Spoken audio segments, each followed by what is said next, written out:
I'm Dylan Dwayne, 41, a high school history teacher who once believed justice always prevailed. 3 years ago, I was sentenced to 15 years in prison for abusing my own daughter, crime that tore my world apart because I knew I was innocent. The courtroom fell silent as my 8-year-old testified against me, her small voice destroying everything I'd built. I lost my career, my reputation, my freedom, but last week during a supervised visit, Emma looked me in the eyes and whispered 5 words that changed everything. Mommy made me say it, what I discovered next about my ex-wife's desperate manipulation. And the psychological pressure she put on our daughter would not only set me free, it would expose a web of emotional coercion that had nearly destroyed us both. If you've ever felt powerless against lies that seemed impossible to overcome, and subscribe for this story of truth finally prevailing against all odds. To understand how I ended up in this nightmare, I need to take you back to when my life felt like a dream. Sarah and I met at Lincoln High School, where I taught and she worked as the nurse. Our wedding photo album tells the story of 2 people who believed they'd found forever her radiant smile, my proud grin. Surrounded by friends who thought we were perfect together, Emma arrived 2 years later, and I fell in love all over again. I was the dad who built blanket forts, taught history with toy soldiers, and volunteered for every field trip. But somewhere along the way, Sarah began to change. "You're her favorite," she'd say, watching Emma run to me when I came home. Barely notices when I leave for work. Emma and I shared a special bond, the same curiosity, the same love of stories and adventure. While Sarah focused on practical matters, I encouraged Emma's imagination and celebrated her endless questions about everything. From dinosaurs to space, the argument started small. Sarah criticized my parenting, calling me too lenient. When Emma had nightmares, I'd let her crawl into our bed. Sarah would march her back to her room. When Emma wanted to play baseball, I signed her up. Sarah complained about muddy uniforms and time commitment. "You're undermining me," became Sarah's constant refrain.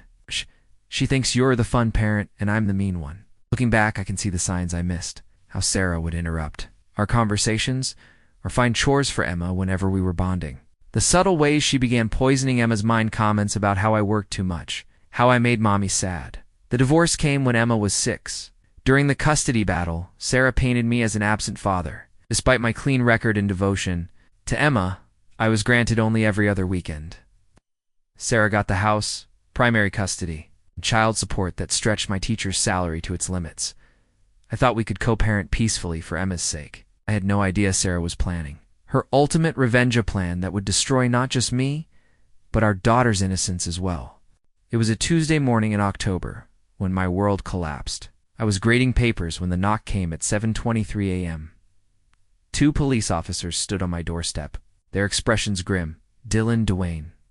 We need to talk about allegations involving your daughter," Detective Martinez said, showing her badge. My first reaction was concern. "Is Emma okay?" "Mr. Dwayne, we have a report that you've been sexually abusing your 8-year-old daughter. We need you to come with us." The police report contained details so specific, I wondered how anyone could fabricate such accusations. Emma had allegedly told Sarah about inappropriate touching, uncomfortable sleeping arrangements, and inappropriate games. A pediatric specialist had found what the report called physical evidence consistent with abuse. "This is impossible," I whispered, gripping the doorframe. "I would never ease my daughter. I love her more than life itself." They handcuffed me in my driveway. Mrs. Peterson watched from her window with shock and disgust, a look I'd become familiar with. At the station, Detective Martinez questioned me for hours, laying out evidence methodically. Emma's detailed testimony, the medical examination, Sarah's tearful statements about changes in Emma's behavior. "Emma told us specific things, Mr. Dwayne," she said, sliding a transcript across the table. "Things an 8-year-old shouldn't know." Reading Emma's words was like swallowing glass. My little girl had described acts so vile I couldn't believe they'd come from her mouth. But there they were, detailed and damning.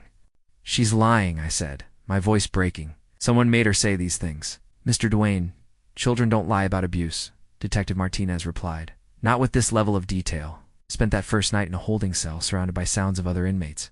I didn't sleep.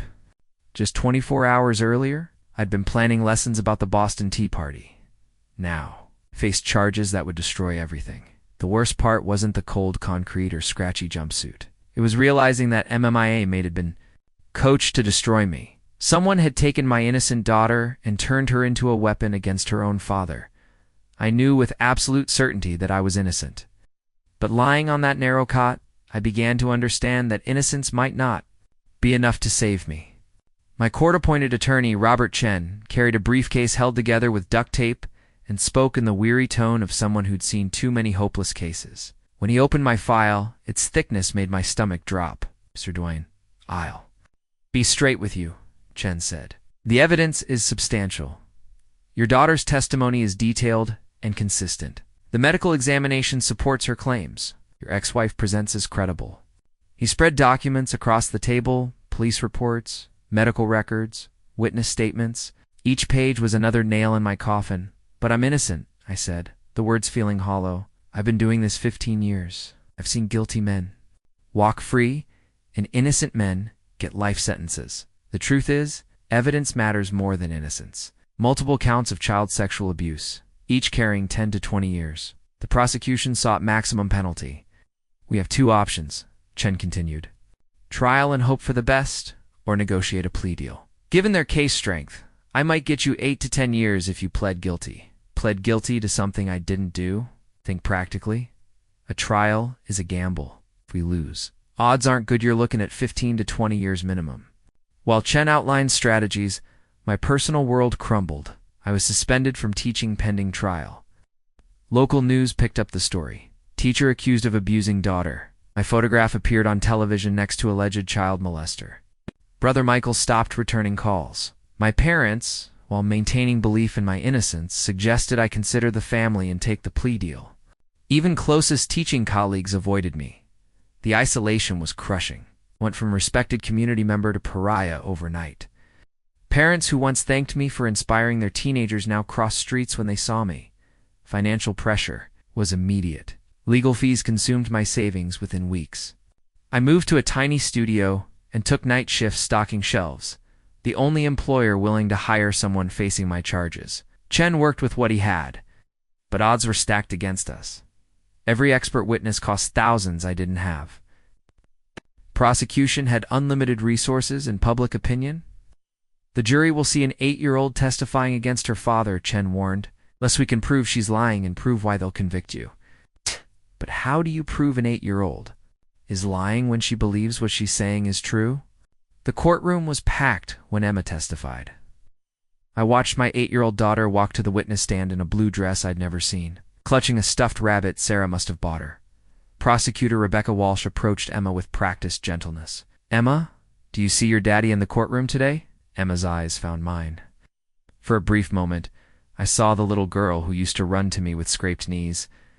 Then her expression became flat and rehearsed. "Yes," she whispered. "Can you point to him for us?" Emma's finger pointed at me, shattering my heart. The court transcript captured every devastating word that followed. Walsh guided Emma through testimony with careful precision. "Emma, did your daddy ever touch you in ways that made you uncomfortable?" "Yes." Emma's voice was mechanical. It's like reciting a script. What followed was a detailed account that made jurors visibly uncomfortable. Emma described scenarios specific enough to be believable, yet vague enough to be difficult to disprove. She mentioned my apartment layout, my blue bathroom towels, how I allegedly called these special games. But I noticed discrepancies only a father would catch. Emma described my bedroom having green walls. They were white. She said I had a kitchen television. Emma didn't own one. Small details suggesting someone else had described my living space. Most heartbreaking moment came when Walsh asked how the alleged abuse made Emma feel. "Scared," Emma said, her voice breaking and confused. "Because I love my daddy. But Mommy says she stopped," glancing toward Sarah in the front row. "What does Mommy say, Emma?" Emma looked at Sarah again, and I saw fear not of me, but of disappointing her mother. "Kami says he's sick, and that's why he did those things." During cross-examination, Chen probed gently for inconsistencies. Emma's answers became vague when questioned about dates and times. When asked about my apartment's physical details, she grew confused and contradicted herself. "Emma, are you sure about your daddy's bedroom walls?" Chen asked. Emma looked panicked, eyes darting to Sarah. I think so. Green, or maybe blue." The jury focused on Emma's distress rather than inconsistencies. To them, she was a traumatized child, reliving painful memories, not a coached witness struggling to remember lines. Throughout testimony, Emma kept glancing at Sarah for approval, shoulders tense with anxiety. When she gave prosecution-friendly answers, she physically relaxed. When she faltered, she looked almost guilty. This wasn't my confident, curious daughter who asked endless questions about everything. This was a scared little girl transformed into a weapon against her own father. As Emma stepped down, she looked at me one final time. I saw not hatred or fear, but confusion and pain. My daughter was as much a victim as I was, maybe more so. The jury deliberated for 6 hours. 6 hours that felt like years as I sat in the holding cell, listening to muffled sounds of normal life continuing beyond these walls. Chen had warned me that quick deliberations usually meant conviction. When the bailiff escorted me back, I could read the verdict in his eyes. The courtroom was packed. Sarah sat in the front row, dabbing her eyes with tissues, playing the grieving mother perfectly. "Has the jury reached a verdict?" Judge Patricia Hawkins asked. "We have, Your Honor," the foreman replied. "On the charge of child sexual abuse in the first degree, how do you find guilty?" The word hit like a physical blow. My legs buckled and Chen steadied me as the foreman continued reading guilty verdicts on all 7 counts. Behind me, I heard Sarah's theatrical sob and the gallery's murmur of satisfaction. The sentencing hearing was my final opportunity to address the court. Chen advised, showing remorse, expressing understanding of alleged harm, but I couldn't apologize for crimes I didn't commit. "Your Honor," I said, voice steady, "despite my racing heart, I stand before you as an innocent man wrongly convicted. I have never harmed my daughter. Emma is the light of my life, and the thought that someone could manipulate her into believing I hurt her is the cruelest punishment imaginable." Judge Hawkins consulted the sentencing documents. "Mr. Dwayne, child, sexual abuse represents one of our society's most heinous crimes. You violated the most sacred trust that between parent and child. The evidence was overwhelming. Your daughter's testimony heartbreaking and convincing." She looked directly at me. "While you maintain innocence, the jury has spoken. The evidence has spoken. Your own daughter has spoken. 15 years in state prison, minimum 8 before parole. Required sex offender registration upon release. It prohibited from unsupervised contact with minors, including my own daughter. Hope you use prison time to reflect and seek help, Judge," Hawkins concluded. "Perhaps someday you'll find courage to take responsibility." As the bailiff approached with handcuffs, I turned to Sarah one last time. She was crying, but when our eyes met, I saw satisfaction. She had taken my freedom, reputation, relationship with Emma, and future. The handcuffs clicked with finality. As they led me away, I heard Sarah addressing reporters. "I hope Emma can finally heal now that justice has been served." Justice. The word followed me toward the prison transport van. I had taught students about justice, about how our legal system protected the innocent. Now I understood that justice was sometimes just a word people used to feel better about destroying someone's life. As the van pulled away, I saw Sarah on the courthouse steps, surrounded by supporters, playing the brave mother perfectly. She had orchestrated this nightmare with precision and won completely. But I made myself a promise as we drove away. Someday, somehow, the truth would come out. Emma would remember who I really was, and Sarah's house of lies would crumble around her. Prison classifications happened fast. The intake officer barely glanced up as she processed my paperwork. "Child abuse conviction," she muttered. "Protective custody indefinitely. General population isn't safe for your type." My prison classification. Form became my new identity. Dylan Dwayne, inmate number 47,291, convicted child molester. High risk for violence from other inmates. In prison hierarchy, child abusers ranked below murderers and drug dealers. Protective custody meant isolation. My cell was 8 by 10 feet, with a narrow window facing a concrete wall. I shared the block with other inmates who couldn't survive general population, former gang cooperators, white-collar criminals, and other convicted child abusers, insisting on innocence. Daily routine was mind-numbing. Wake up at 6 a.m., count time. Breakfast at 7 o'clock. Then hours of nothing, no programs, no education, no meaningful work. 1 hour recreation in a concrete yard surrounded by 20-foot walls. Meals in our cells. Limited library access. My cellmate. Tony Ricci had embezzled $2.3 million from a children's charity. Soft around the middle, pale from office life rather than outdoors. First rule, Tony told me. Never talk about your case. Not to inmates, guards, or yourself out loud. Walls have ears, and anything you say gets twisted. But I'm innocent. I said. Tony laughed bitterly. We're all innocent in here, Dylan, but innocent doesn't keep you alive. Keeping quiet and your head down does. Psychological toll was crushing.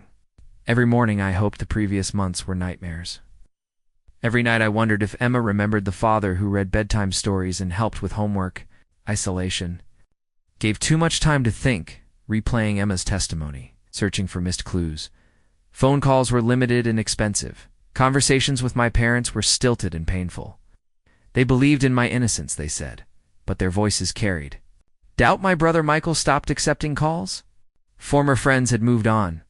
Guards treated us with professional indifference and barely concealed disgust. Officer Rodriguez was one of the few treating us like humans. You might be garbage, he said, but you're still people serving time. Do it quietly and we'll get along. Officer Matthews made no secret of his feelings, accidentally slamming food trays, taking extra time responding to medical requests, conducting searches that left possessions scattered. Sleep became escape and torment. In dreams, I was still Dylan the teacher, Dylan the father. Emma and I explored museums, worked on science projects, discussed favorite books, but I always woke to concrete walls and the reality that my daughter believed I was a monster. I started keeping a journal, writing letters to Emma I could never send.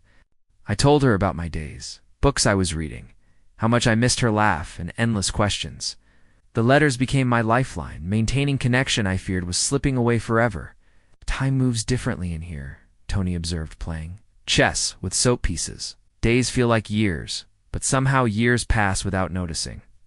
He was right. Prison life created strange time warps where each day crawled by, but months disappeared without meaningful milestones. I marked time by Emma's birthdays, 9, 10, 11 each, reminding me of childhood I was missing. The relationship Sarah was systematically destroying. Of Emma's testimony, searching for clues I had missed. Phone calls were limited and expensive. The few times I called my parents, the conversations were stilted and painful. They believed in my innocence, they said, but their voices carried doubt. My brother Michael stopped accepting my calls after the third attempt.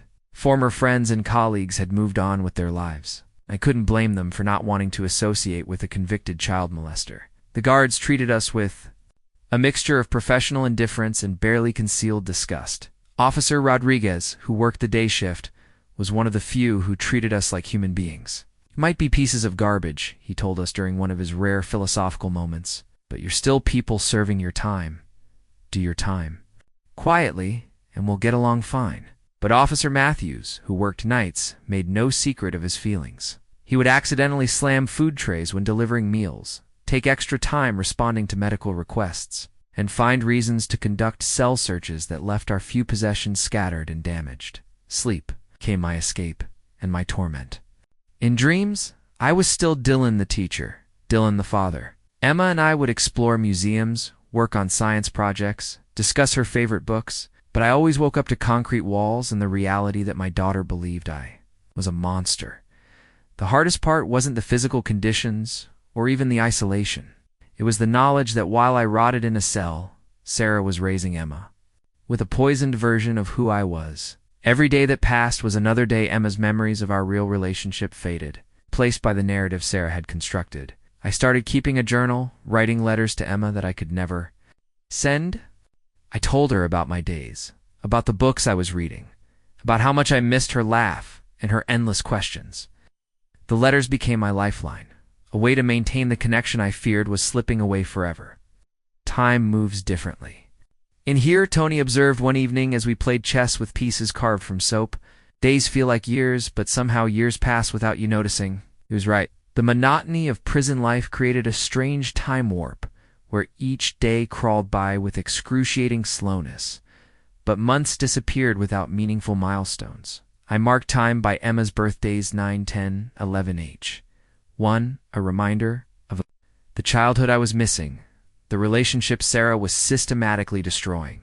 While I counted days in a concrete cell, Sarah built her new life with precision. My parents, trying to maintain connection to Emma, followed Sarah's social media, and shared updates during painful phone calls. What they described painted a woman thriving after trauma. Sarah's Facebook posts told the story she wanted the world to see. Emma at soccer practice, Sarah cheering with other parents, birthday parties with elaborate decorations, stark contrast to our intimate celebrations, family trips to beaches and amusement parks, Emma smiling but with tightness around her eyes. I recognized. Look how happy they are, my mother would say. At least Emma's doing well, but I could see what others missed. In every photo, Emma looked smaller, more subdued. The confident girl who demanded piggyback rides had been replaced by someone performing happiness rather than experiencing it. Most disturbing were posts where Sarah positioned herself as an abuse survivor advocate. She shared articles about warning signs, spoke at community events about protecting children, posted inspirational quotes about healing. She had transformed my false conviction into a platform for attention and sympathy. 6 months after my conviction, Sarah's status changed too, in a relationship with David Chen. David was everything I wasn't. Financially successful, socially connected, unmarked by scandal. He owned a software company and lived in the city's most expensive neighborhood. Their relationship progression played out publicly through curated posts. First, innocent group photos with David in background. Family-style photos at restaurants. Within a year, David was integrated as Emma's father figure. Attending school functions and sports, Sarah documented their blended family enthusiastically. David teaching Emma to ride bikes, David helping with homework at elaborate kitchen tables, David tucking Emma into princess bedrooms far more elaborate than anything I could afford. The financial transformation was obvious and painful. Sarah moved to a house costing 3 times my annual salary. Emma attended private school with tuition exceeding what I earned yearly. Designer clothes, expensive toys, exotic vacations. David's wealth provided everything I never could, but posts that hurt most showed Emma calling David dad. Father's Day cards addressed to the man who entered her life during vulnerability. Emma in David's arms at father-daughter dances, wearing practiced rather than genuine smiles. Sarah framed David as rescuer. He hadn't just become Emma's father figure, he'd saved them from trauma I allegedly inflicted. Community comments reinforced this. Emma deserves a real father. Thank God she has David now. So glad they found happiness after terrible ordeals. Victim. Compensation for Emma's abuse provided additional security. State programs designed to help trauma recovery gave Sarah thousands for Emma's therapy, medical expenses, and support. Money from taxpayers, believing they helped genuine victims, cover from real trauma.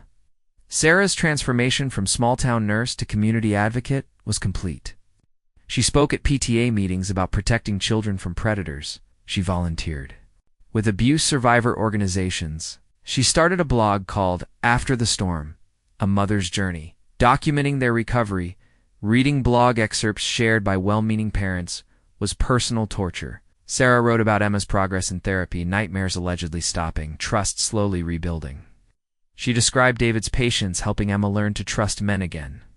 Emma is finally laughing again, Sarah wrote, learning not all men are dangerous, that she deserves safety and love. David has been a gift from God, showing her what real father's love looks like. The cruelest part was that Sarah wasn't entirely fabricating Emma's progress. Children are resilient, and Emma was adapting. But her healing wasn't from trauma I inflicted, it was from psychological manipulation Sarah subjected her to. Emma was recovering from confusion and fear of being forced to destroy her father, not from abuse that never happened. Sarah had crafted the perfect victim narrative, the brave mother who had protected her daughter from a monster. Found love again. With a wonderful man and built a new life from the ashes of betrayal. The community had embraced this story completely, making Sarah and Emma local symbols of survival and resilience. Meanwhile, sat in a prison cell, counting the days until I might have a chance to see my daughter again, knowing that every day of Sarah's new life made that reunion more unlikely. She wasn't just raising Emma Shea, was systematically erasing any positive memory Emma might have of our relationship, replacing them with David's presence in the narrative of her traumatic past. The most heartbreaking realization was that Emma appeared to be genuinely happy in many of the photos, not because she had escaped from an abusive father, but because children adapt to their circumstances, and Sarah was providing stability, albeit built on a foundation of lies. Emma was thriving in her new life, which made the possibility of ever reclaiming our relationship seem more impossible with each passing day. After 18 months in prison, my attorney filed for supervised visitation rights. The legal argument was simple. Even convicted felons had parental rights, and complete severance required evidence of ongoing danger. Since I maintained innocence and showed exemplary prison behavior, the court agreed under strict conditions. The visitation request forms were humiliating. Every question reminded me of my status as a convicted child molester. Describe your relationship with the minor prior to conviction. Explain how you plan to ensure the child's safety. List all therapy programs completed while incarcerated. I filled out form after form about mental health, appropriate boundaries, reintegration plans. Each signature felt like admitting guilt. For crimes I didn't commit, but I'd sign anything to see Emma again. Approval took 4 months. Sarah's attorney fought vigorously, arguing contact would re-traumatize Emma and undo therapy progress. Emma's court-appointed advocate interviewed Emma multiple times to assess her feelings about seeing me. According to court documents, Emma's responses were mixed and troubling. She said she was scared but couldn't explain why. She felt confused about memories of our time together. Most heartbreaking, she asked if she'd get in trouble for seeing me, suggesting Sarah made her feel guilty about positive feelings toward me. Supervised visitation. Protocol was strict and dehumanizing. Visits at county family services in sterile rooms with cameras and one-way mirrors. A trained supervisor present at all times, positioned to intervene immediately. I was prohibited from discussing the case, conviction, or anything related to allegations. Physical contact limited to brief hugs at visit beginning and end, only if Emma initiated. The first visit was scheduled for Saturday morning in March, exactly 2 years after conviction. I'd anticipated this for months, but nothing prepared me for seeing Emma under these circumstances. She was 10 now, taller and more serious than the 8-year-old who testified against me. Her hair was shorter, styled to look older, more sophisticated. She wore expensive clothes I didn't recognize, a Snyder sweater and jeans probably costing more than I used to spend on her entire wardrobe. Emma entered, holding Supervisor Mrs. Patricia Williams' hand, a grandmother with kind eyes and infinite patience. Emma's body language was tense, shoulders hunched defensively, avoiding eye contact. "Hello, Emma," I said softly, staying seated to appear less intimidating. "You've gotten so tall." She glanced briefly, then looked to Mrs. Williams for guidance. "Hi," she whispered, barely audibly. The first visit lasted 30 minutes, quartered minimum. We sat across from each other at a child-sized table, making awkward conversation while Mrs. Williams observed. I asked about school. Emma gave one-word answers. I mentioned remembering she liked art. She shrugged as if unable to recall drawing. "With me? Do you still like reading?" I asked. Remembering countless bedtime stories? Emma's face showed recognition flicker. "I guess," she said. "David reads to me sometimes." David's mention hit like a physical blow, but I forced a smile. "That's nice. What kinds of books do you like now?" She talked briefly about Magic Treehouse series books we'd discovered together years earlier. For minutes I glimpsed the curious, talkative child I remembered. But whenever she relaxed, she'd catch herself and retreat to careful politeness. Visits were scheduled every other Saturday, gradually increasing from 30 minutes to an hour as Emma became comfortable. Progress was painfully slow. Emma remained guarded and distant, clearly uncomfortable, seeming to count minutes until each visit ended. Mrs. Williams tried to facilitate interaction by suggesting activities, coloring, simple board games, puzzles. Emma would participate reluctantly, but there was no joy in it. She performed the activities like someone completing an unpleasant but necessary task. "She's very anxious about these visits," Mrs. Williams confided to me after the third meeting. "She asks a lot of questions about whether she's supposed to feel a certain way, whether she's doing the right thing by being here." It was clear that Sarah had conditioned Emma to feel guilty about any positive interaction with me. Emma had been taught that loving her father was a betrayal of her mother and her own healing process. The child who once ran to me with unconditional love now approached me with the wariness of someone who had been trained to see me as dangerous. The most heartbreaking moments came when Emma would slip back into old patterns, reaching for my hand when she was thinking, laughing at a silly joke I made only to catch herself and pull away as if she had done something wrong. Those brief glimpses of our former connection were both hopeful and devastating. proof that our bond still existed somewhere beneath the layers of manipulation and conditioning. After 2 months of supervised visits, Mrs. Williams noted in her reports that Emma seemed less anxious but no more affectionate. She was adapting to the routine of seeing me, but there was no emotional reconnection.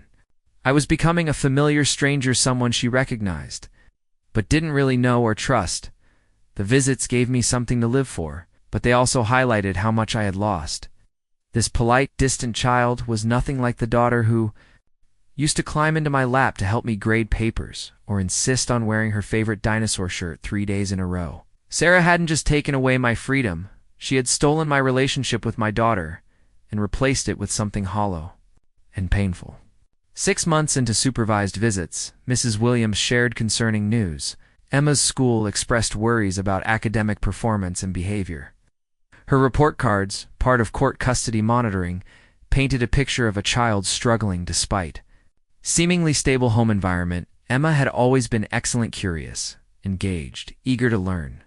I remembered helping with reading assignments, watching her face light up, mastering new concepts, celebrating perfect attendance. But current report cards told different stories. Grades declined steadily over the past year. A's became B's then. C's in several subjects. Teacher comments were concerning. Emma seems distracted and anxious, often appears tired in class, has difficulty concentrating, seems withdrawn from peers. Her 3rd grade teacher noted specific behavioral changes. Emma became upset during family-related assignments or discussions. She avoided activities involving talking about parents or home life. During a family history unit, Emma had a panic attack and was sent to the nurse. It's not uncommon for trauma children, Mrs. Williams explained. But typically we see improvement over time with therapy and stability. Emma's issues seem worsening, not better. Emma's therapist, Dr. Jennifer Barnes, expressed concerns in quarterly court reports. While Sarah presented sessions as evidence of Emma's recovery from my alleged abuse, actual content suggested something more complex. Emma displayed classic psychological conflict, signs speaking positively about life with Sarah and David. But body language and emotional responses told different stories. During visits, I noticed subtle changes aligning with these reports. Emma would start sentences, then stop abruptly, catching herself before saying something forbidden. She'd flinch when I moved quickly, but it seemed more like conditioned fear than genuine trauma response. I had a dream about you, Emma said quietly. During one visit, then immediately looked guilty. I mean, it was just weird. It doesn't mean anything. Dreams are normal, Emma, I said carefully, mindful of the supervisor. What was it about? She glanced nervously at Mrs. Williams.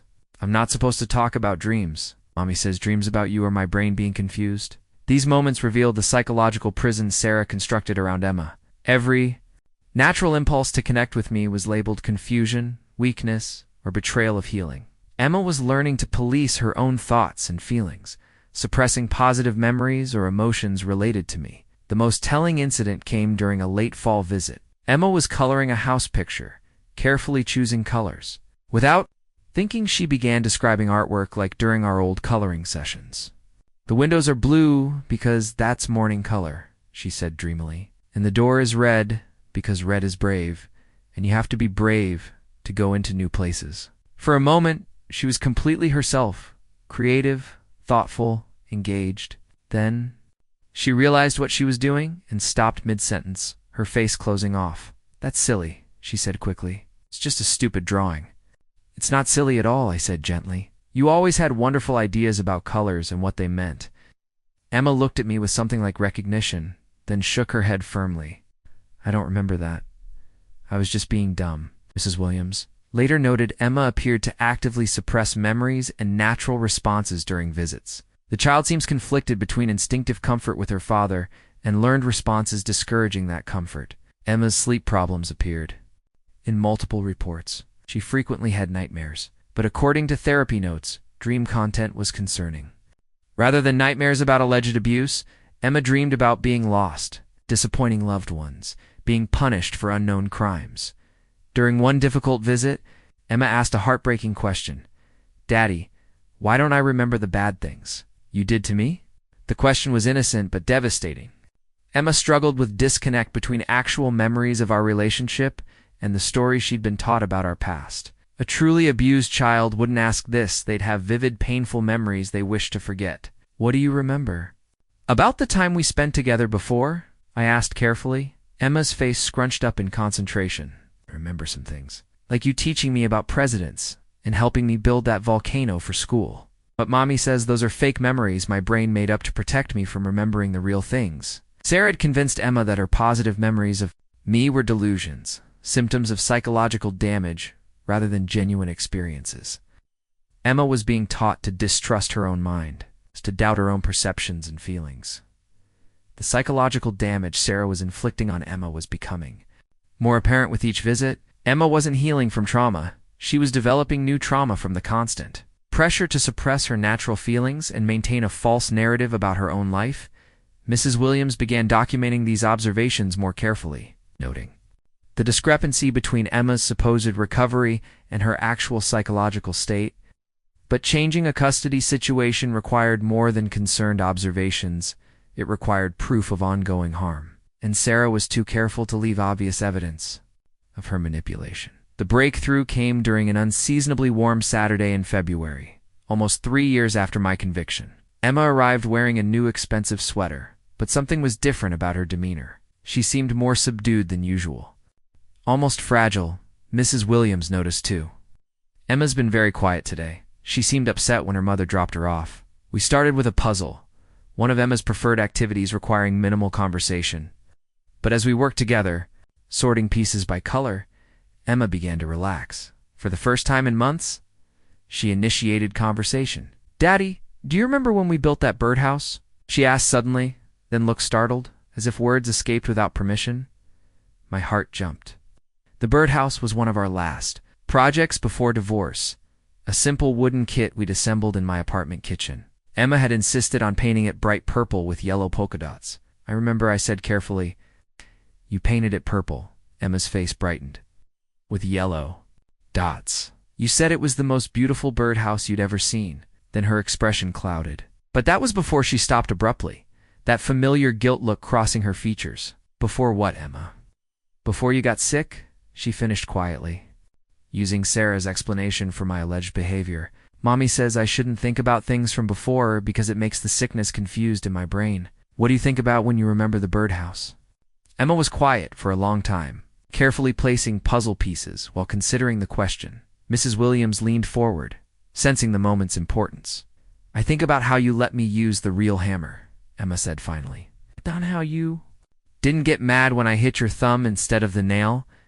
You just said oops and got a Band-Aid." This was the most detailed, positive memory Emma had shared in 2 years of visits. More importantly, it contradicted the narrative of me as dangerous or unpredictable. "I remember that too," I said. "You were very careful with the hammer after that." "I was scared I hurt you," Emma continued, her voice smaller. "But you said accidents happen, and that's how we learn to be more careful." Mrs. Williams was taking notes, recognizing something significant was happening. Emma's therapy notes showed consistent patterns of refusing to discuss specific positive memories with me. Dr. Barnes interpreted this as protective psychological blocking. But I was understanding it was something else entirely. "Emma," I said gently, "do you remember other things we did together before I got arrested?" She nodded slowly, then looked around, as if checking no one else could hear. "Sometimes I remember things, but I'm not supposed to talk about them." "Told you that?" Emma's face went pale. She glanced at Mrs. Williams, then back at me, clearly struggling with internal conflict. "Mommy says remembering good things about you makes it harder for my brain to remember the true things," she whispered. "She says if I think about the good times too much, I might forget why you had to go away." This was the first direct admission that Sarah was actively discouraging Emma from maintaining positive memories of our relationship. Mrs. Williams was writing furiously, documenting every word. "But what if the good memories are true too?" I asked. Emma looked confused. "Mommy says I can't trust my own brain because it got hurt when you hurt me. She says that's why I need her and David to help me remember things the right way." For the first time since my conviction, I had concrete evidence that something was seriously wrong with Emma's situation. But I also knew Sarah would be watching. For signs that Emma was wavering and the consequences for my daughter could be severe. The moment that would change everything came on a gray Saturday in March, during what seemed like another routine visit. Emma had been unusually quiet during previous meetings, and Mrs. Williams noted the child appeared increasingly anxious and withdrawn. I suspected Sarah had noticed Emma's breakthrough about the birdhouse and intensified. Psychological pressure. Emma arrived, looking exhausted, with dark circles making her seem older than her 11 years. Her movements were sluggish, and she kept glancing at Mrs. Williams with nervous uncertainty. Mrs. Williams had recently installed a recording device in the visitation room, standard protocol for potential custody modifications. The device was clearly visible, and all parties' new conversations were documented. This transparency was supposed to protect everyone, but today it would capture something no one expected. We worked on a coloring book, but Emma's heart wasn't. In it, she chose dark colors, blacks and grays, and scribbled rather than carefully filling spaces. Her body language was tense, and she kept sighing as if carrying too heavy a weight. "Emma, you seem upset today," Mrs. Williams observed gently. "Is everything okay at home?" Emma's crayon stopped moving. She stared at the half-colored butterfly, her hand trembling slightly. "No, I'm not supposed to be upset," she said quietly. "Mommy says if I'm upset during visits, it means I'm not getting better. It's normal to have different feelings." "Emma," I said carefully, "everyone gets upset sometimes." Emma looked at me then, really looked at me for the first time in months. Her eyes were filled with pain too deep for a child to carry. "Daddy," she said, voice barely a whisper, "I'm so tired." "Tired of what, sweetheart?" Emma glanced at Mrs. Williams, then back at me. Something in her expression had changed to desperation I hadn't seen before, as if she was drowning and finally ready to reach for a lifeline. "I'm tired of pretending," she said, words coming in a rush. "I'm tired of saying things that don't feel true. Tired of being scared all the time." Mrs. Williams leaned forward, pen poised over notepad. The room felt charged with electricity. "What don't feel true, Emma?" I asked gently. Emma's face crumpled, and tears began streaming. "The things I said in court. The things about you touching me wrong and doing bad things." My heart stopped. The recording device continued its silent documentation as my daughter began unraveling 3 years of lies. "Those things didn't happen, did they, Emma?" Mrs. Williams asked. Professional training keeping her voice steady. Emma shook her head violently, sobbing now. "No, they didn't happen. Daddy never hurt me. Daddy never touched me wrong. Daddy was good to me." The words I dreamed of hearing poured out in a torrent of grief and relief. But what came next nearly destroyed me. "Mommy made me say it, Emma." Choked out between sobs, she made me practice the words over and over. She said if I didn't say them right, Daddy would take me away from her forever, and I would never see her again. Mrs. Williams was writing frantically, documenting every word while providing comfort to a child finally telling the truth after years of living a lie. "She made me practice being scared of you," Emma said, looking at me with desperate eyes. "I was never really scared of you, Daddy. I was scared of her. Scared of what would happen if I didn't do what she wanted." The session lasted nearly 2 hours, as Emma continued revealing Sarah's manipulation depth. She described being rewarded with treats when she performed well during practice sessions, being punished with guilt and threats when she showed reluctance. "Love you, Daddy," Emma said, as our time ended, throwing her arms around me for the first time in 3 years. "I always loved you. I'm sorry I lied. I'm sorry I hurt you." As I held my daughter, feeling her shake with exhaustion and relief, I realized we were both victims of Sarah's calculated cruelty. Emma had suffered just as much as I had, maybe more, carrying the weight of a lie that poisoned her relationship with her father and her understanding of truth itself. Within 24 hours of Emma's confession, my world began shifting in ways I'd never dared hope. Mrs. Williams immediately filed an emergency court report, and by Monday morning, my case attracted attorney Marcus Thompson from the Innocents. Project a man whose reputation for overturning wrongful convictions was legendary. Thompson was nothing like my overwhelmed public defender. Tall, silver-haired, and impeccably dressed, he carried himself with the confidence of someone who'd fought the system and won more than he'd lost. "Mr. Dwayne," he said, settling into the plastic chair across from me in the attorney meeting room, "I've reviewed your case, and I believe we have grounds not just for appeal, but for complete exoneration. Your daughter's recorded confession is compelling, but we need more." Thompson had already begun building comprehensive strategy. First step was hiring Dr. Patricia Kelman, forensic psychologist specializing in coached child testimony and parental alienation syndrome. Dr. Kelman would evaluate Emma to determine psychological manipulation extent and provide expert testimony about Sarah's methods. Children don't fabricate detailed sexual abuse allegations alone, Thompson explained. When they make false accusations, there's always an adult manipulator behind them. Dr. Kelman has identified specific patterns in Emma's original testimony consistent with coaching, but we needed more than psychological evaluations. Thompson engaged private investigator Rachel Martinez, former police detective with 20 years' experience in family crimes. Her job was uncovering evidence of Sarah's deception and potential motives for the elaborate frame-up. The private investigator's report, arriving within 2 weeks, was more damning than I'd imagined.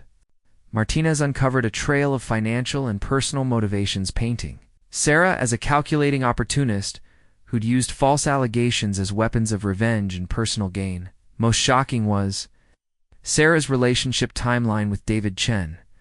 According to credit card records and social media posts Martinez obtained through legal channels, Sarah and David were involved romantically months before my arrest, possibly before our divorce was finalized. Hotel receipts, restaurant charges, and private messages suggested an affair predating abuse allegations by at least 6 months. Your ex-wife needed you out permanently, Thompson explained, as we reviewed evidence. Simple divorce gave you visitation rights and kept you in Emma's life. But child abuse conviction would sever parental rights completely and give her full control. Financial benefits were equally revealing. Sarah collected victim compensation totaling nearly $50,000 for Emma's alleged trauma. She received donations from community fundraisers organized by sympathetic neighbors and church groups. Most significantly, David's wealth allowed her to dramatically upgrade her lifestyle. Martinez also uncovered Sarah's medical background, explaining how she'd fabricated physical evidence so convincing during my trial. As a nurse, Sarah had access to medical literature and knowledge, allowing her to create false symptoms and coach Emma on what to tell doctors. She knew exactly what evidence would be most convincing to prosecutors, Thompson noted. The medical findings weren't fabricated. They were artificially created through careful manipulation. Dr. Kelman's evaluation of Emma took place over several sessions and provided crucial insights into psychological damage Sarah had inflicted. Emma showed classic signs of what Dr. Kelman termed loyalty conflict trauma, psychological distress, occurring when children are forced to choose between parents, or in this case, between truth and survival. Emma has been living in chronic psychological stress for over 3 years, Dr. Kelman wrote. She was coerced into betraying natural attachment to her father through sophisticated emotional manipulation and threats. The child has essentially been living a double life, maintaining false narrative required by her mother while suppressing authentic memories and feelings. Thompson also discovered procedural irregularities in my original trial, suggesting prosecutorial misconduct. The prosecutor had failed to properly investigate inconsistencies in Emma's testimony, hadn't pursued alternative explanations for medical evidence, and actively discouraged defense from calling witnesses who might have contradicted the abuse narrative. The legal strategy was taking shape. We would file a motion for new trial based on newly discovered evidence, specifically Emma's recantation and coaching evidence. Simultaneously, we'd request immediate investigation into Sarah's conduct and potential criminal charges for perjury, evidence tampering, and child abuse. The irony, Thompson said with grim satisfaction, is that Sarah is guilty of the exact crime she accused you of: child abuse. She may not have harmed Emma physically, but the psychological torture she inflicted is devastating and ongoing. Emma was now under temporary protective custody while investigation proceeded. Staying with my parents under court supervision, for the first time in 3 years, my daughter was safe from Sarah's manipulation, free to remember and speak truth about our relationship. Sarah's response to Emma's confession was swift and vicious. Within days of Emma being placed in protective custody with my parents, Sarah launched a desperate counterattack. The threatening text messages began arriving on Emma's phone at all hours. The messages, which would become crucial evidence, showed a woman unraveling as her lies collapsed. Emma, you're making a terrible mistake. You're going to destroy our family. David is so disappointed in you. You're letting your father poison your mind again. The messages escalated between guilt and threats. My parents forwarded everything to Thompson in the court. Emma began having panic attacks whenever her phone buzzed. Sarah organized a press conference outside the courthouse, surrounded by supporters who still believed her victim narrative. My daughter is being manipulated by the same man who abused her, Sarah told reporters, tears streaming. Children often recant when pressured by abusers. Thompson was ready. Emma's recantation occurred during a supervised visit with witnesses. Present, no one coached her. Her confession was spontaneous and detailed. Sarah's most disturbing move was filing a motion to have Emma committed for psychiatric evaluation, claiming she was having a breakdown and needed to be protected from outside influence. Dr. Kelman's testimony defeated this motion. Emma shows remarkable clarity. Her relief at finally speaking honestly supports that she's telling the truth about being coerced. Sarah's support crumbled as evidence mounted. Martinez uncovered Sarah's browser. History showing searches for how to make child abuse allegations stick months before my arrest. Even David Chen began questioning Sarah's version of events, considering whether he'd been manipulated too. Sarah's desperate measures backfired completely. Each attempt to discredit Emma only provided more evidence of her manipulation and willingness to harm her own daughter, my parents. Monitoring Emma's phone as required by protective custody order immediately. Forwarded messages to Thompson and the court. But the psychological impact on Emma was immediate and devastating. She began having panic attacks whenever her phone buzzed. Sarah's desperation extended beyond harassing Emma. Through her network of supporters, people who still believed she was the victim, she began a campaign to discredit Emma's recantation, and Sarah's response to Emma's confession was swift and vicious. Within days of the emergency court hearing that had placed Emma in protective custody with my parents, Sarah launched a counterattack that revealed the true depth of her desperation and cruelty. The threatening text messages began arriving on Emma's phone, a device my parents had given her for emergencies at all hours of the day and night. The messages, which would later become crucial evidence in Sarah's prosecution, showed a woman unraveling as her carefully constructed lies began to collapse. Emma, you're making a terrible mistake, read one message sent at 2:17 a.m. You're going to destroy our family and hurt everyone who loves you. I know you're confused, sweetheart, but you need to remember what really happened. Your daddy is sick, and he's making you forget the truth. David is so disappointed in you. He thought you were healed, but now you're letting your father poison your mind again. The messages escalated in their emotional manipulation, alternating between guilt-inducing pleas and subtle threats. Sarah was using every psychological weapon she had previously employed to control Emma. But now the manipulation was documented in digital form. If you keep lying about what your father did, I'll have to tell everyone that you're sick too. Is that what you want? You want people to think you're crazy like your father? My parents, who were monitoring Emma's phone as required by the protective custody order, immediately forwarded the messages to Thompson and the court. But the psychological impact on Emma was immediate and devastating. She began having panic attacks whenever her phone buzzed, and my mother had to remove the device entirely to give Emma some peace. Sarah's desperation extended beyond harassing Emma. Through her network of supporters, people who still believed she was the victim of a terrible injustice, she began a campaign to discredit Emma's recantation and my claims of innocence. She organized a press conference outside the courthouse, surrounded by friends and advocates from local domestic violence organizations who didn't yet understand that they were being used to perpetuate abuse rather than prevent it. Standing at a podium with David by her side, Sarah delivered a performance worthy of an Academy Award. My daughter is being manipulated by the same man who abused her, Sarah told the assembled reporters, tears streaming down her face. Dylan has had 3 years to plan this strategy, to figure out how to use Emma's love for him against her. Children often recant true allegations when they're pressured by their abusers. The press conference footage, which aired on local news stations, showed Sarah at her most convincing. She spoke about the trauma of watching her daughter backslide into believing her abuser's lies. She presented herself as a mother fighting to protect her child from further psychological harm. But Thompson and his team were ready for this strategy. They had anticipated that Sarah would claim Emma was being manipulated by me, and they had prepared a comprehensive response that highlighted the timeline and circumstances of Emma's confession. Emma's recantation occurred during a supervised visit with multiple witnesses present, Thompson told reporters at his own press conference. No one coached her, pressured her, or suggested what she should say.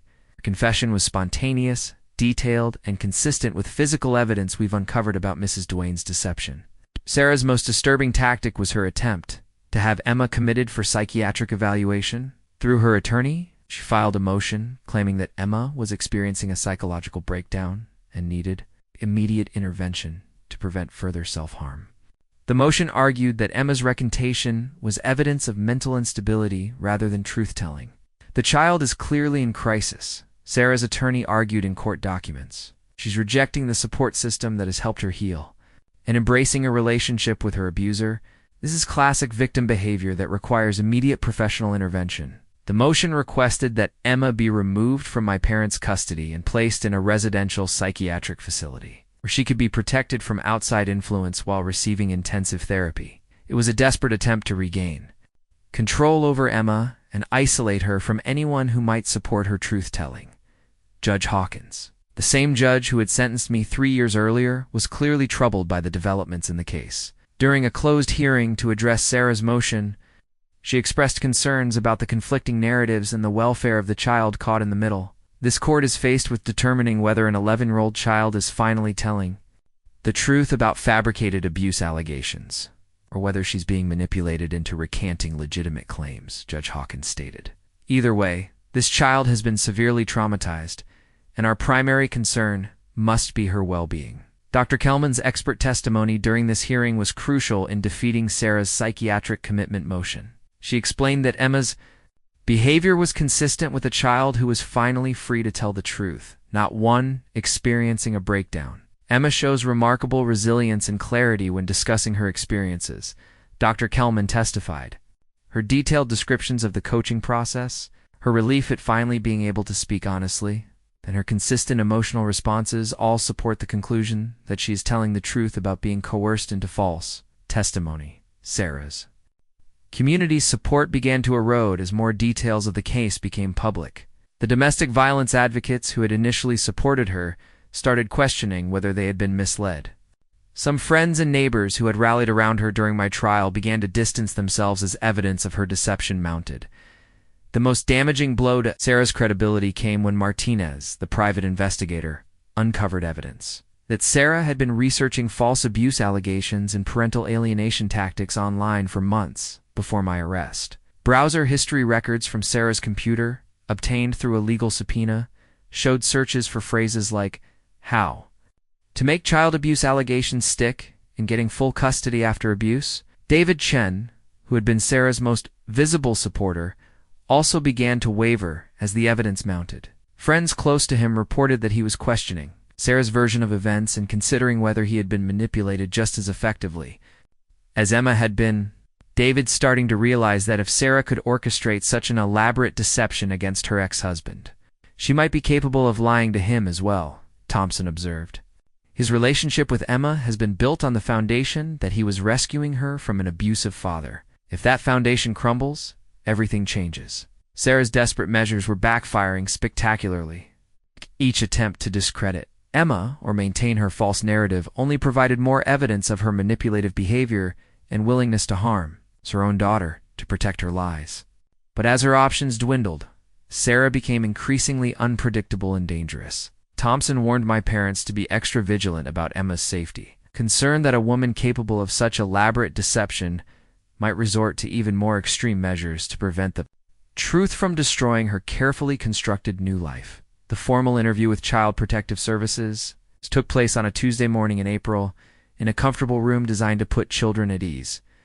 Soft lighting, colorful artwork, and child-sized furniture created an environment more like a playroom than an interrogation chamber. But for Emma, this interview represented the most important moment of her young life. Linda Rodriguez, the child advocate assigned to Emma's case, had 20 years' experience interviewing children about traumatic experiences. She understood Emma wasn't just recanting false allegations.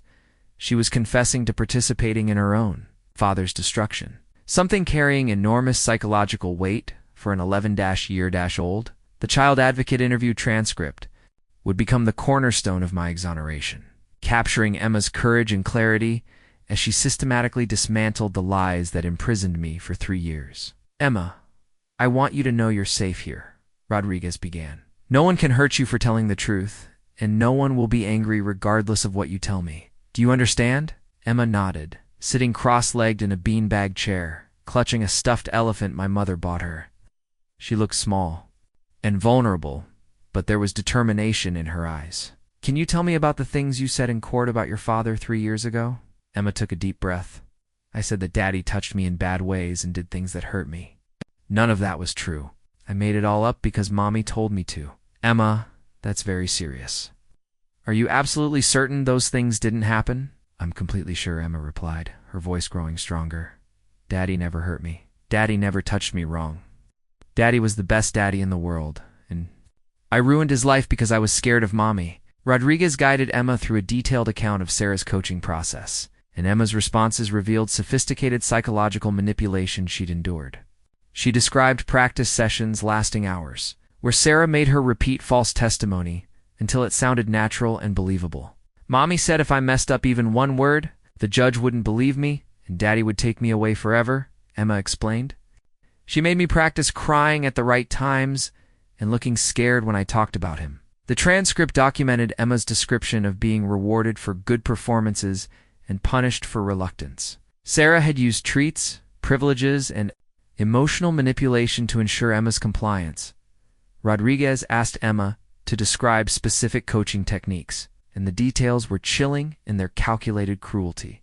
Sarah had shown Emma medical diagrams and instructed her to point to areas where she should claim to have been touched. "Mommy told me exactly what words to use," Emma continued. "She said I had to say things like uncomfortable and scared and confused because those were words that would make people understand how serious it was."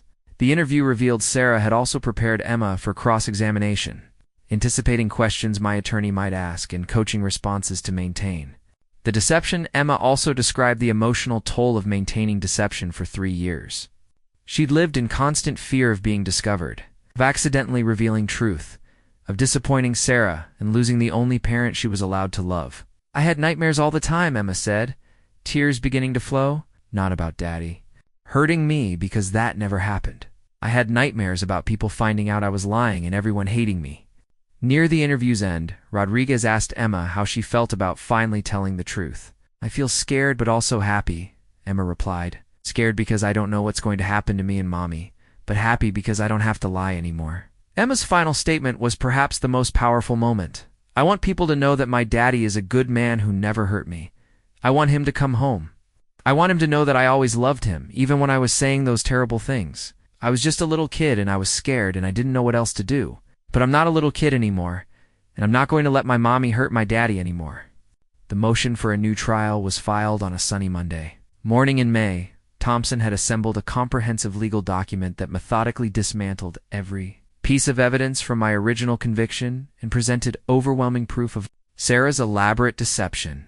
Judge Hawkins scheduled an emergency hearing for the following week. Recognizing the extraordinary nature of evidence and urgent need to address potential wrongful conviction, the courtroom was packed with reporters, legal observers, and community members who'd followed the case's dramatic developments. Thompson began by presenting motion papers, including Emma's recorded confession, the child advocate interview transcript, Dr. Kelman's psychological evaluation, and the private investigator's extensive documentation of Sarah's motives and methods. "Your Honor," Thompson addressed the court, "we are here to expose one of the most calculated and cruel deceptions this court has ever encountered. The evidence will show that Sarah Dwayne orchestrated an elaborate frame-up that destroyed an innocent man's life and psychologically tortured her own daughter for 3 years." Dr. Kelman testified first, explaining psychological techniques Sarah used to coerce Emma's false testimony. Her expert analysis of Emma's original statements revealed multiple coaching indicators overlooked during initial investigation. Children who fabricate sexual abuse allegations at an adult's direction display specific patterns in their testimony, Dr. Kelman explained. Emma's original statements contained rehearsed language, age-inappropriate terminology, and emotional responses, inconsistent with genuine trauma memories. Most damaging testimony came from Emma herself. Now 12, and significantly more mature than during our original trial, Emma took the witness stand with remarkable composure. "I lied in this courtroom 3 years ago," Emma stated clearly, looking directly at Judge Hawkins. "My daddy never hurt me or touched me wrong. My mommy made me say those things because she wanted to make sure Daddy could never take me away from her." Emma's testimony was devastating in detail and conviction. She described the coaching process, threats, rewards, and psychological pressure that forced her to destroy her father's life. Her words carried the weight of absolute truth.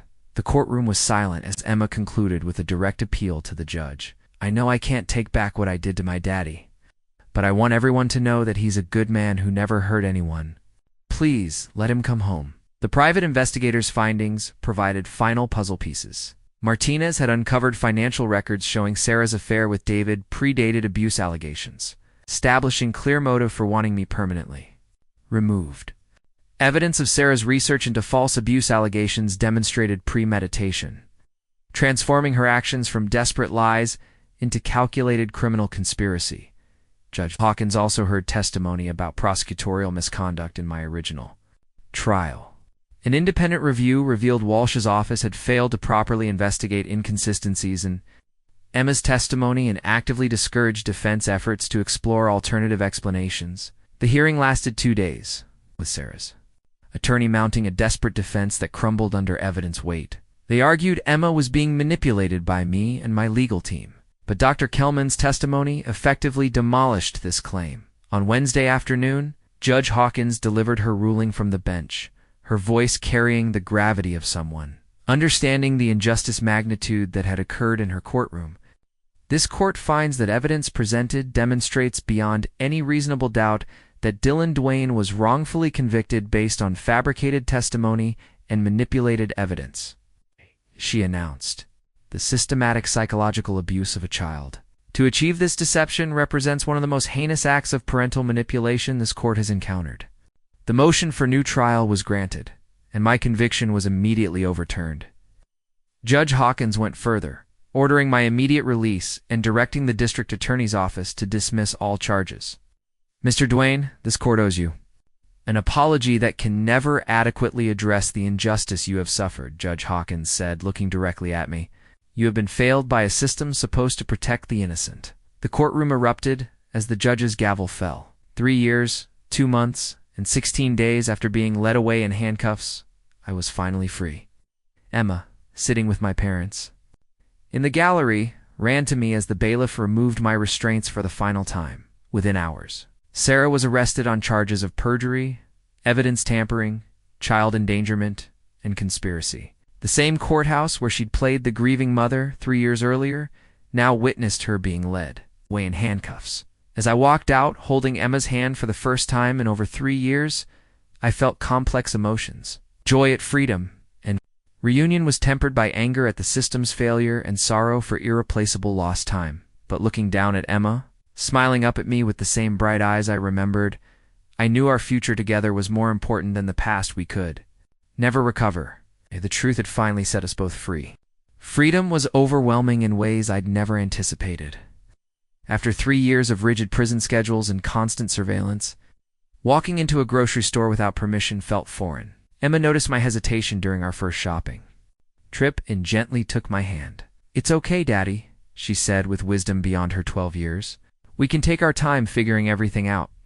Dr. Sarah Mitchell, a specialist in family reunification after parental alienation, became our guide through the complex process of rebuilding a relationship that had been systematically destroyed and miraculously restored. Ow. Our family therapy sessions took place twice weekly in her warm office.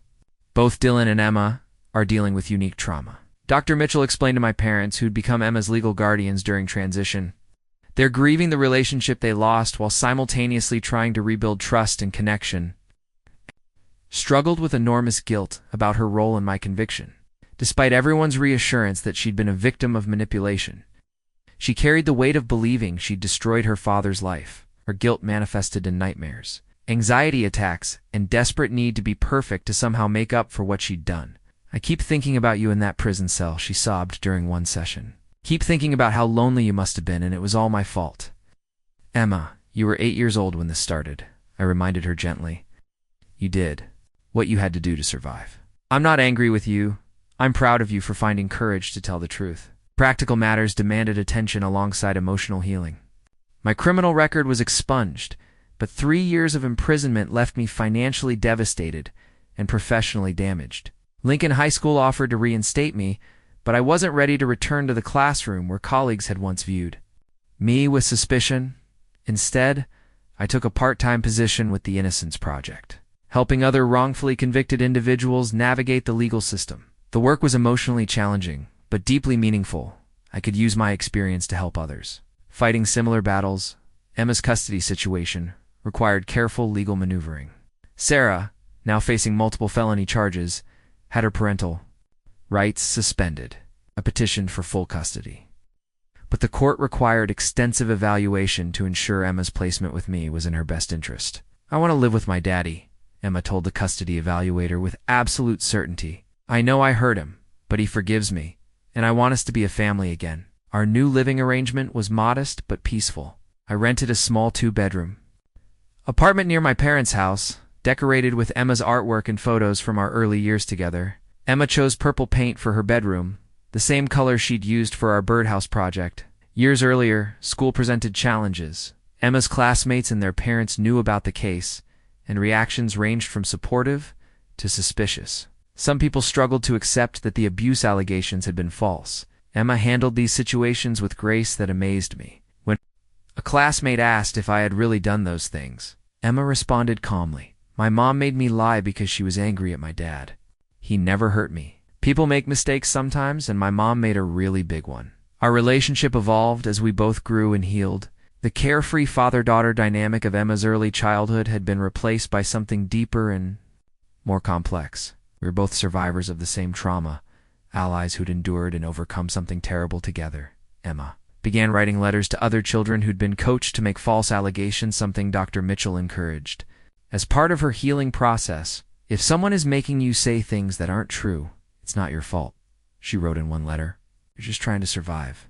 But when you're ready, telling the truth will make you feel better, even if it's scary at first." 6 months after my release, Emma asked if she could legally change her last name back to Dwayne. The request touched me deeply, represented her desire to fully reclaim our relationship and reject the identity Sarah had tried to impose. "I want people to know I'm your daughter," she explained. "I want the same name as my real family." When the court approved Emma's name change, we celebrated with ice cream and a trip to the hardware store to pick out materials for a new birdhouse project this time. Emma chose rainbow colors representing all the feelings we'd survived together: devastated and professionally damaged. Lincoln High School, where I had taught before my arrest, offered to reinstate me, but I wasn't ready to return to the classroom where colleagues had once viewed me with suspicion. Instead, I took a part-time position with the Innocence Project, helping other wrongfully convicted individuals navigate the legal system. The work was emotionally challenging but deeply meaningful. I could use my experience to help others who were fighting battles similar to mine. Emma's custody situation required careful legal maneuvering. Sarah, now facing multiple felony charges, had her parental rights suspended pending the outcome of her criminal trial. I petitioned for full custody, but the court required extensive evaluation to ensure that Emma's placement with me was in her best interest. The custody evaluation process was thorough and sometimes painful. Social workers interviewed Emma multiple times, observed our interactions, and assessed our living situation. They needed to be certain that Emma genuinely wanted to live with me and wasn't being influenced by guilt or pressure to fix what she had broken. "I want to live with my daddy," Emma told the custody evaluator with absolute certainty. "I know I hurt him, but he forgives me, and I want us to be a family again. I don't want to visit him. I want to live with him." Our new living arrangement was modest but peaceful. I rented a small 2-bedroom apartment near my parents' house, decorated with Emma's artwork and photos from our early years together. Emma chose purple paint for her bedroom, the same color she had used for our birdhouse project years earlier. The transition wasn't without challenges. Emma had grown accustomed to a lifestyle funded by David's wealth and Sarah's victim compensation. Our budget was tight, and Emma had to adjust to a simpler way of living. But she embraced these changes with remarkable maturity. "I don't need expensive things," she told me one evening, as we assembled furniture from a discount store. "I just need my real dad." School presented another set of challenges. Emma's classmates and their parents knew about the case, and reactions ranged from supportive to suspicious. Some people struggled to accept that the abuse allegations had been false, preferring to believe that Emma was protecting her father, rather than that they had been deceived for 3 years. Emma handled these situations with grace that amazed me. When a classmate asked if I had really done those things, Emma responded calmly, My mom made me lie because she was angry at my dad. He never hurt me. People make mistakes sometimes, and my mom made a really big one. Our relationship evolved as we both grew and healed. The carefree father-daughter dynamic of Emma's early childhood had been replaced by something deeper and more complex. We were both survivors of the same trauma, allies who had endured and overcome something terrible together. Emma began writing letters to other children who had been coached to make false allegations, something Dr. Mitchell encouraged. As part of her healing process, these letters, which we kept in a special folder, became a record of Emma's emotional growth and her desire to help others in similar situations. "If someone is making you say things that aren't true, it's not your fault," she wrote in one letter. "You're just trying to survive. When you're ready, telling the truth will make you feel better, even if it's scary at first." 6 months after my release, Emma asked if she could legally change her last name back to Dwayne. The request touched me deeply. It represented her desire to fully reclaim our relationship and reject the identity that Sarah had tried to impose on her. "I want people to know I'm your daughter," she explained. "I want the same name as my real family." The legal process was simple, but the emotional significance was profound. When the court approved Emma's name change, we celebrated with ice cream and a trip to the hardware store to pick out materials for a new birdhouse project. This time Emma chose rainbow colors that she said represented all the feelings we had survived together. 1 year after my release, Emma and I stood in the same courthouse where our nightmare had begun and ended, but this time for a joyful occasion. Never again be questioned or threatened. Emma had insisted on wearing her best dress, a simple blue outfit she'd chosen herself. In her hands, she clutched a letter she'd written for me, something she'd been working on for weeks with Dr. Mitchell's guidance. "This feels different from the last time we were here," Emma whispered as we waited. "Everything is different now," I whispered back, squeezing her hand. Sarah's criminal trial had concluded 3 months earlier, with her conviction on all charges. She received 5 years in prison for perjury, evidence tampering, and child endangerment, with possibility of parole after 3 years. During her victim impact statement, Emma had addressed Sarah directly with remarkable composure. "I forgive you because Dr. Mitchell says forgiveness helps me heal," Emma had said. "But what you did was wrong, and I hope you get help so you never hurt another child the way you hurt me." My work with the Innocence Project had become full-time, and I found deep meaning helping others navigate wrongful conviction cases. Emma often came to the office after school, doing homework while I worked on files. She'd become something of a mascot for the organization, inspiring other clients with her survival story. "Daddy helps people who got blamed for things they didn't do," Emma would explain to anyone who asked. "It's just like what happened to us, except we were lucky enough to fix it." The financial settlement from my wrongful conviction lawsuit provided security and allowed me to establish a college fund for Emma. More importantly, it let me purchase a modest house in a good school district, the first real home Emma and I had shared since before the divorce. Emma had decorated her new bedroom with photos from our recent adventures, camping trips, museum visits, and science fair projects that reminded us of the father-daughter relationship we'd always been meant to have. Lincoln High School had officially invited me to return to teaching, and after months of consideration, I'd accepted a position starting the following fall. The thought of facing former colleagues and students who knew my history was daunting, but Emma's encouragement gave me courage. "You're a great teacher, Daddy," she told me when I shared my concerns. "The kids are lucky to have you, and anyone who doesn't see that is just being silly." My relationship with my parents had strengthened through our shared trauma and recovery. They'd been Emma's anchors during her most difficult period, and their unwavering belief in my innocence had sustained them. Through 3 years of doubt and heartbreak, Dr. Mitchell had gradually reduced our therapy sessions to once monthly noting. In her final reports that both Emma and I had made remarkable progress in healing from our trauma. Emma's anxiety had diminished significantly. She was thriving academically and socially at her new school. Emma's letter to me, which she read aloud after the adoption ceremony, captured the essence of our journey. "Dear Daddy, I want to tell you some things I've been thinking about. First, I'm sorry for what happened, even though everyone says it wasn't my fault. I know you forgive me, but I needed to say it anyway. Second, I'm proud of us for not giving up on each other even when everything was terrible. Third, I love you more now than I ever did before, because now I know what it feels like to almost lose you forever. You're the best daddy in the world, and I'm never going to let anyone try to take you away from me again. I promise to always tell the truth, even when it's hard, because lies hurt people we love. Thank you for waiting for me to be brave enough to save us both. Love forever and always. Your daughter, Emma. As I listened to Emma read her letter, I thought about the long journey that brought us to this moment. 3 years of my life had been stolen, and Emma's childhood had been marked by trauma no child should endure. But we'd survived, and in many ways emerged stronger. Emma was now 13, confident and articulate, with wisdom that came from facing adult challenges at a young age. She'd become an advocate for other children caught in custody battles, speaking at conferences about the importance of listening to children's voices while protecting them from manipulation. My advocacy work had expanded beyond wrongful convictions to include parental alienation cases and false allegation situations. The case that destroyed and then restored our lives had also created a platform for change we both felt obligated to use. As we left the courthouse after the adoption ceremony, Emma suddenly stopped on the steps where Sarah had once held her manipulative press conference. "Daddy, do you think Mommy will ever understand what she did wrong?" Emma asked. I considered the question carefully. "I think she probably knows what she did was wrong, sweetheart. Whether she ever admit it or change is something only she can decide." Emma nodded thoughtfully. "I hope she gets better. Not because I want her back in our lives, but because I don't want her to hurt anyone else the way she hurt us." The compassion in Emma's response reminded me why I had fought so hard to preserve our relationship. Despite everything she'd endured, Emma had retained her essential goodness and capacity for forgiveness.